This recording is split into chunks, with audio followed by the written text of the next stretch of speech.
In the name version, I'm hoping, this is all just hope right now because I'm not supposed to ask until we're 8 weeks out but I have touched base with Jessie Mueller, who won the Tony Award for Beautiful and also was the first waitress in Waitress. So I'm trying to get her to play Frances, and I'm trying to get Terrence Mann to play the head of the studio, Zucker, Adolf Zucker, who Terry went to school with us at North Carolina School of the Arts. So both my wife and I know him. So we're trying to he had a conflict with Apple TV. He was going to do Federation, I think it's called, one of their new shows. And he was going to go to England. He was going to be shooting that weekend. But the SAG-AFTRA strike seems to have saved us from that. They've put the whole shooting on hiatus now. So his representation is going to check and see if he's going to be okay to do this reading.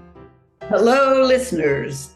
It's Razzle Dazzle Radio time right now, and we invite you to take your seat, relax, and enjoy the wonderful news about the arts, the performing arts and the visual arts in Columbia, Maryland. I'm Carolyn Kelemen here with my co-host Judy Templeton, and we have a terrific show today with guest artists who are going to talk about the performing arts and Spanish dancing and a lot more. And did you know it was National Hispanic Heritage Month between September 15th and October 15th? Well, you can imagine all the exciting things that will be happening in Colombia during that period of time. So without further ado, again, it's Bien Benita. Welcome to Razzle Dazzle Radio. Take it away, Judy. Thank you, Carolyn. And yes, Razzle Dazzle on this time with the celebration of some amazing Latino performing arts events. So at the middle of all of this, I am going to say the name Elvira McCullough. She is a mover and a shaker, an influencer, a promoter, and she has done so much to celebrate Latinos and dance and the arts here in Colombia. She forms a once a month workshop sort of fun night with Latino dance at Busboys and Poets. She's been doing that monthly for a while. And now with, as Carolyn said, the celebration of National Hispanic Month, there are some other events.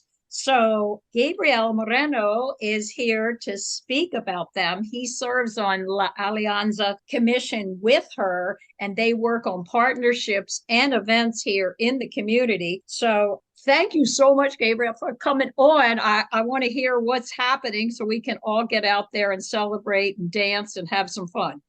Yeah, no, sounds great. Thank you. Yeah, so we have several events that are in the works. We ourselves are throwing one event, and then others we're partnering with other organizations. So September 16th from 6 to 9 p.m. at the downtown Columbia Lakefront stage will be a Latin dance night. And we'll be working with the Columbia Association down there, featuring Elvira. She is also a DJ, so DJ Elvira will be there. Live music is a Samuel Munguia and Friends, dance lessons by Steve Jacobson, performances by the Santana Dance School, and there will be Hispanic food and drinks available. So come on out September 16th, that's 6 to 9 p.m. at the Columbia Lakefront.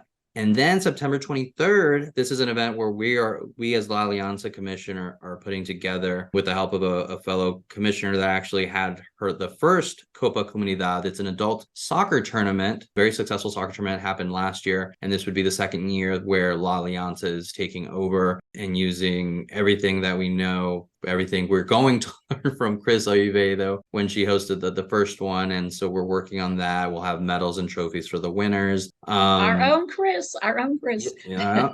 Yep. She does it all. She does it all. And then we also have Hispanic Heritage Month Festival. This is going to actually be the first one that we have here in Howard County in Columbia at the Chrysalis at the Meriwether. That's slated to be October 14th from 12 to 5 p.m. And we're partnering with the Inner Arbor Trust for that one. And there might be some room for other partnerships that we're still working out, but it's October 14th, 12 to 5 p.m. And we'll have community resources tables available. We'll have performances. And of course, we'll have food and drinks. We're going to be inviting several food trucks to come out to bring all the different types of flavors from the various countries that make up Latin America. So we're excited for this. This is the first time we're doing this. And I think we're very optimistic and motivated and excited to be working on this. And then also to just once everything comes to fruition and we're there and we see the people, we want everybody to come and embrace the culture of Latin America and Hispanic Heritage Month. And we're excited to have people come out to those events.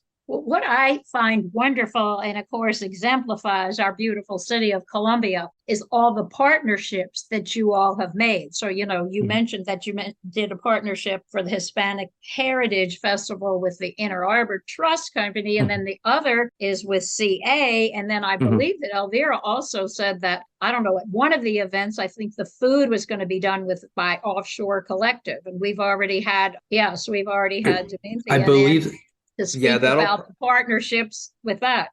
Oh, definitely. Oh my goodness. Yeah, no, offshore is, I just went there last week and I've been there a couple of times since they opened. I was at their soft opening and I kept going back because the food is so delicious there. And that'll be at the Columbia Lakefront dance party. So we'll be partnering with them, and it's always great. It really does take a village to be successful in some of these events, and it's a beautiful thing to start those partnerships and connections. And we're excited about that.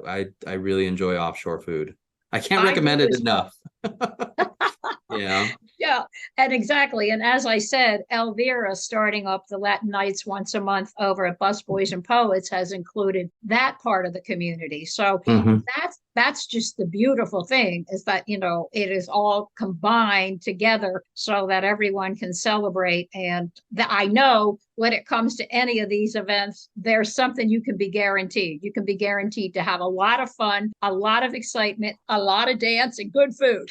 Oh, definitely. Yeah. And then like with Elvira's events at Busboys and Poets, it's such a beautiful space. They have instructors there. They have, last time I went, they had one instructor and was, teaching everybody, even, people that have two left feet. They were out there and giving it their all, and it's very enjoyable. And as the months have gone on, more and more people are becoming aware of that event, and it's really great, to have people out. And like I said, Busboys and Poets, it's such a great area. We have access to that second floor, like the inside part, and then also like the outside part, and it's just a wonderful way to meet people and gather with friends and family members. And I highly enjoy those events, and I invite everybody to join those as well. Gabriel, I'd like to know more about the Alianza.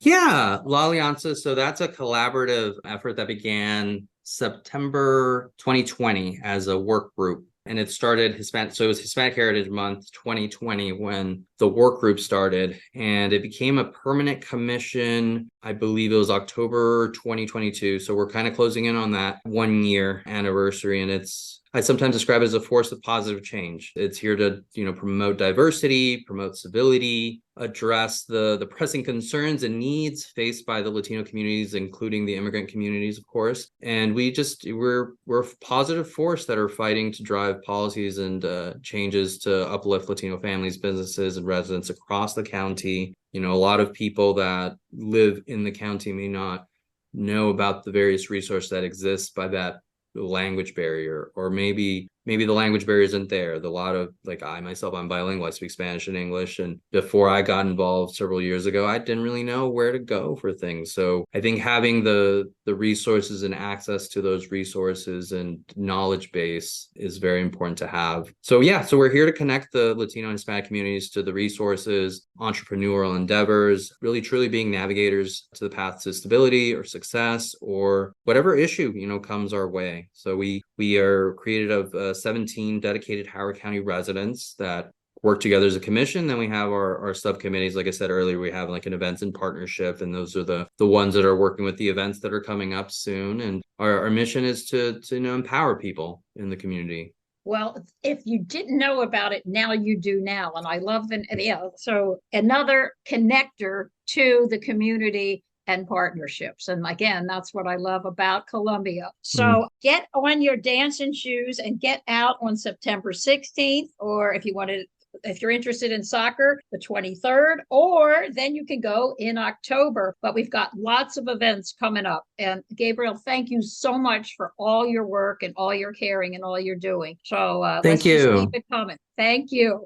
Bye-bye. Everyone take care. Bye. Any charges for any of these events? Cover charges? No, they're all good free. Point, Lance. Well, The Copa Com'Unidad will, if you want to register to play in the tournament, I believe there will be a fee. We're still kind of working that out. But as far as attendance to join all these events, it will be free. Even better.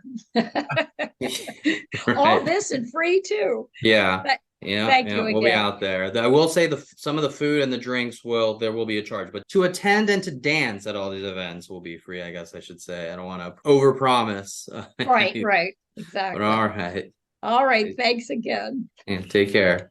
So as we like to say on Razzle Dazzle, we like to talk about the past, present, and future. So we just heard a little bit about the present. So now we're going to go back in the time machine here and ask anybody if they ever heard of Pete the Pirate. So if you have or haven't, his son is sitting here with us. It is Lance's father. And so he had an early introduction into showbiz. So talk about what that was like and how that was with your father, pretty famous here in Baltimore. Well, interestingly enough, he was doing it when I was a child.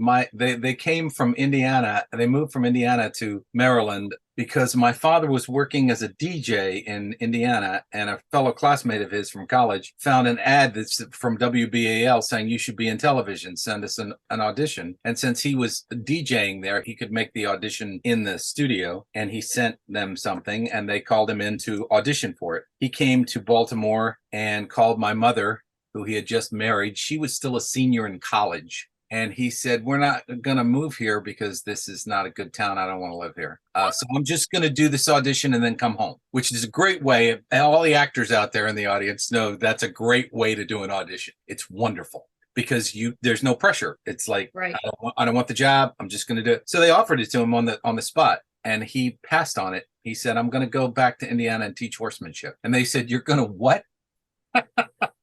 And he said, yeah, that's what I'm going to do. So he left and went back. And there was one guy named Brent Gunts. I can't believe I remember his name, but he wouldn't let that go. He was like, why does the guy want to go back to Indiana when we could put him on television? What is wrong with him? So he called up and said, what's the holdup? And he said, I just got married. I'm here. He said, well, is your wife a performer? He said, well, yeah, she's majoring in drama. Well, have her come audition. And he said, no, she's still in college. She can't. So they came to Indiana. Oh, and my mom had her walking down the street talking about things in the windows as they walked, and they decided to cast her as well. And they put together a show called What's New with the Lumens.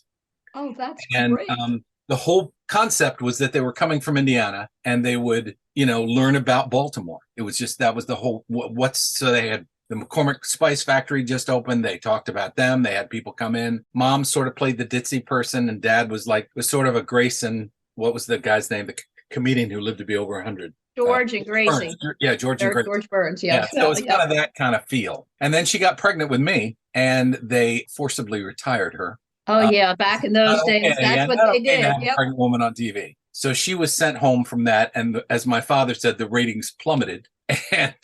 And he said we had 3 asterisks in the ratings, which meant that there was no evidence that anyone even in this building was watching the show. So they asked him to submit some ideas for a kids show. He had remembered that same person who talked him into auditioning had talked about how there's never a kids show with a bad person, like a pirate or something. He said that would be cool, I think. And so he called, they said to submit some ideas. So he submitted 4 of them and then called his friend and said, can I use the pirate idea? And he said, yeah, I'm not going to use it. So he put Pete the Pirate on the list, and that's the one they picked. And that's what they talked about when he passed away in 2013. All they talked about was Pete the Pirate. So so then were you on the show? No, well, I was king of the little people in one episode, apparently. Hey, that's a good resume item. On a throne.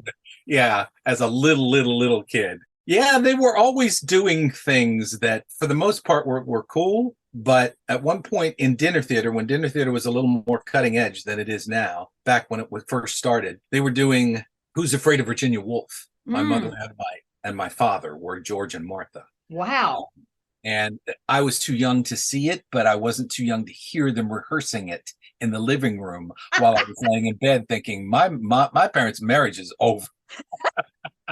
This is bad. They are not getting along.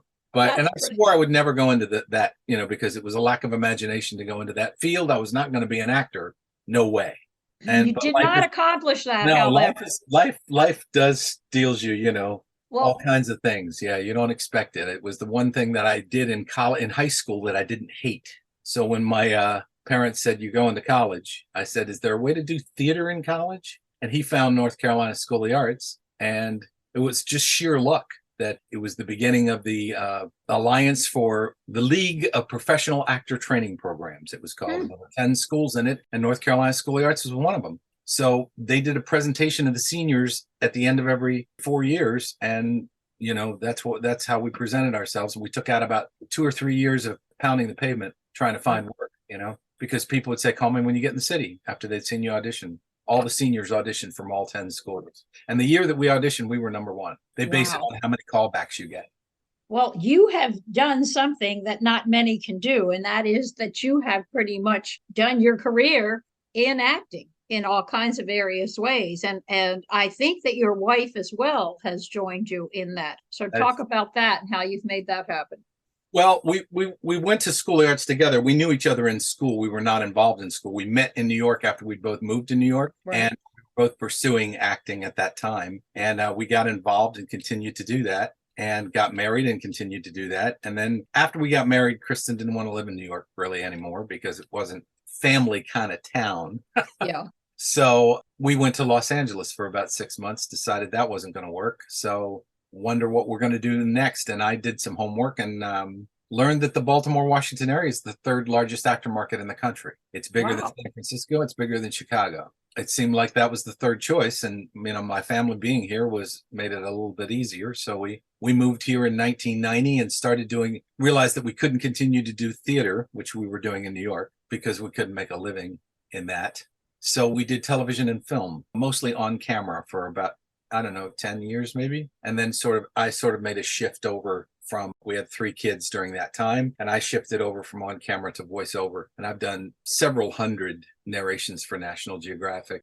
And then also, aren't you connected with AfroSAG too? So you've done work with them as well. Yeah, I was the president of SAG-AFTRA here locally for the first 8 years of the merged union existence. When the two unions merged in 2012, they selected a new body of officers for the 2013 year, and I ended up being president. They'd been asking me for a long time. I had been on the board for a long time. I was standing out waiting for my car with a colleague, and he said, "I think in light of your long relationship with the industry in this town and your parents' legacy, there would be a certain poetry to you being the first president of the merged union." And they've been asking me for years, and I was like, I'm going to think about that.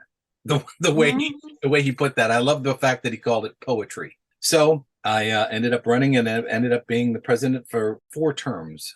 I guess that would be 21. August in 21 is the first year that I didn't run for president, and mostly that was because of my current ventures, I guess. Endeavor right now, which let's go ahead and segue. You gave me a great segue. So when we talk about past, present, and future. So now Lance has written a pretty intriguing play. I spent a full lunch hearing about it, and I just love it. So tell us about that. It's a musical based on the life of Frances Farmer. Frances Farmer was a movie star in the 1930s and 40s who was involuntarily committed to an insane asylum by her mother. So it's a happy little musical, as you can imagine.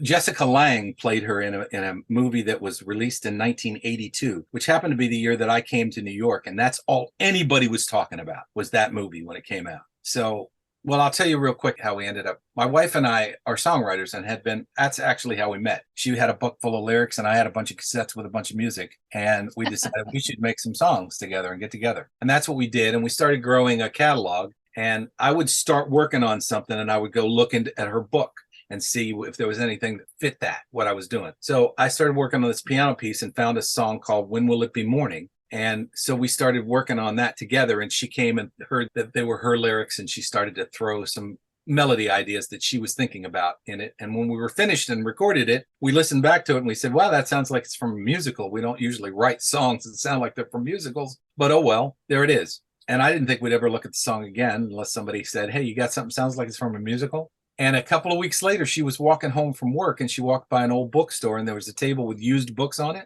And for a couple of bucks, read it again. It's already been used. And she's just looking at the books to see if anything's interesting. And she sees one that's titled, Will There Really Be a Morning? Which was literally a line from When Will It Be Morning, the song that we'd written. So she gravitated to it, walked over, picked it up. It was the autobiography of Frances Farmer. So she bought the book for 50 cents and brought it home and said, a musical based on the life of Frances Farmer.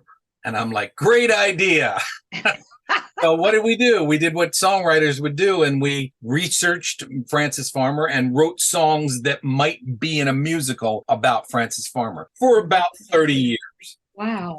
That's how long that project's going. Yeah, we've been throwing, just songs in an envelope, calling it the musical. Somewhere along the line, we'll find somebody who'll write the book. So, I have a question. Yes. Do you have people in mind to perform this musical? Not in the final analysis, because I'm not sure that we want famous people. The more I've learned about connecting famous people to musicals, I joined a group called Theater Makers, the Theater Makers Studio, which is run by two-time Tony Award-winning producer Ken Davenport. So he sort of became a mentor to me. And in his book, he talks about if you attach a star, you run the risk of the star being the reason people are coming. And so if they leave after a year or two, the musical's over, because that's why they're coming. So if you make the musical the star, then it doesn't matter how often the cast turns over. So you need basically a famous producer or director to draw in the investors. But for the most part, we're probably not going to look for stars. But right now, funny you should ask that, we are about to do an industry reading, which is just something that when you're moving forward toward Broadway, that's something eventually you do an industry/investor reading in New York at one of the rehearsal spaces. So we're going to do it at the Open Jar in November. And they want my general manager, who's Martin Platt. He's a very well-known person. He started the Alabama Shakespeare Company and ran it for 18 years. And he's sort of a VIP in the theater world in New York. He told us that we should do this investor reading next and that we should get names. And he said people in the industry will come to see names that they know.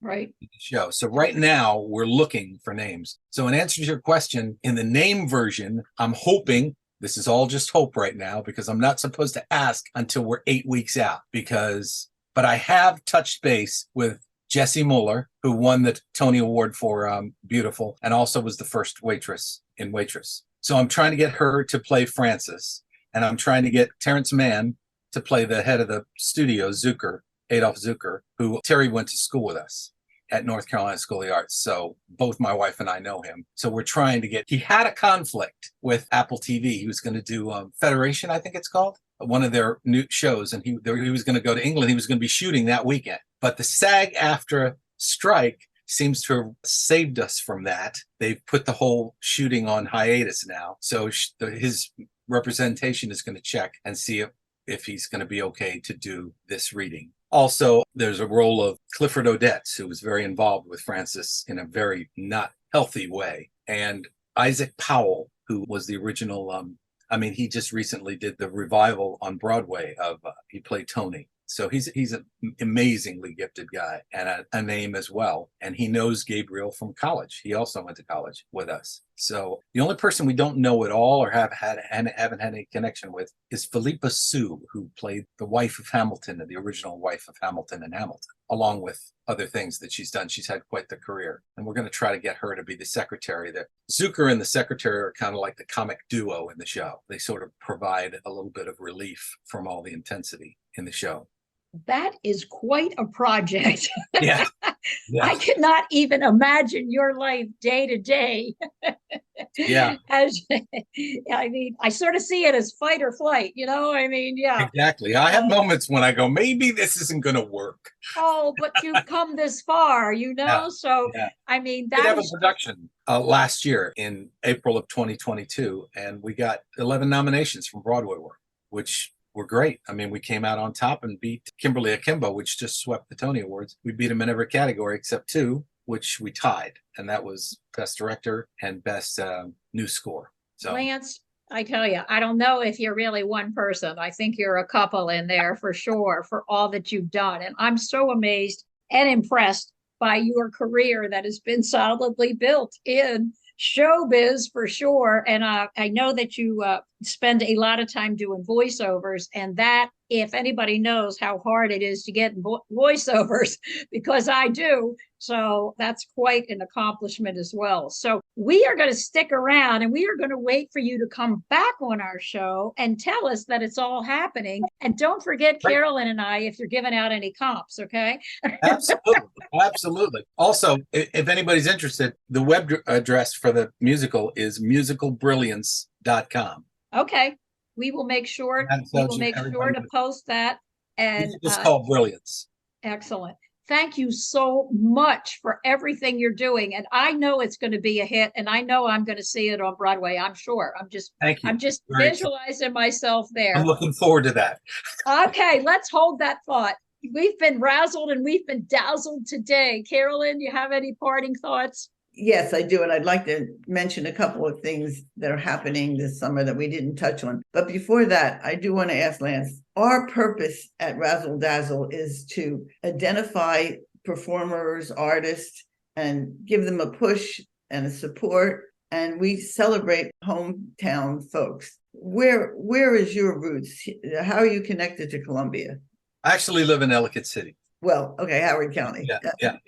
Yeah, so I live in Ellicott City, and I actually have done Sally Livingston, who used to run the drama department at Wild Lake. I met her at Center Stage when I first started working professionally after I got out of college, and I recontacted her when we got together after I got back from New York, and she started me helping with the Howard County schools, and I became an employee of the Howard County public school system. I am technically an advisor, a drama advisor, and all of the schools, with the exception of 2 of the 12 schools in Howard County, I've worked at 10 of them. But Sally's, she moved on to Marriotts Ridge, and we did every show. We co-directed every show that she did there, basically. And I also worked a lot with Pam Land at River Hill, who was her best friend. And then she introduced me to all the other ones that I worked for. And I would either do fight combat choreography, I do dialects, I do scene study, whatever they needed, they'd call and say, can you help us out with this show? So that's a big connection to Howard County. Yes, it is. Thank you. And shout out to Sally. We all loved her for sure and miss her.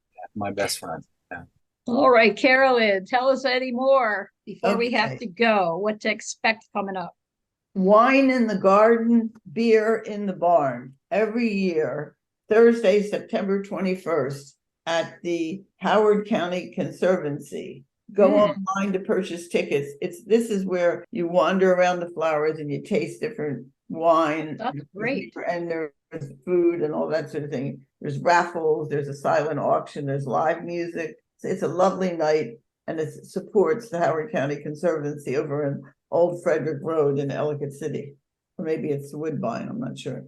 Anyway, to purchase tickets, you go to howardnature.org/wine. Excellent. Sounds like a fun night. Yeah. This summer sort of rolls into September and October at Meriwether Post. It's not ending, the last day of summer. It's continuing on into fall. And of course, that's always fun to sit on the grass and listen to good music. I'm not sure what the rest of the season brings, but you can find out. That one I know you can find out easily. Always so much to do here.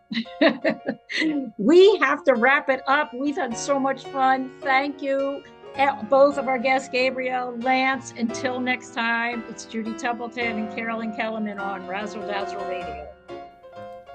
Connect with us. We are Dragon Digital Media Podcast.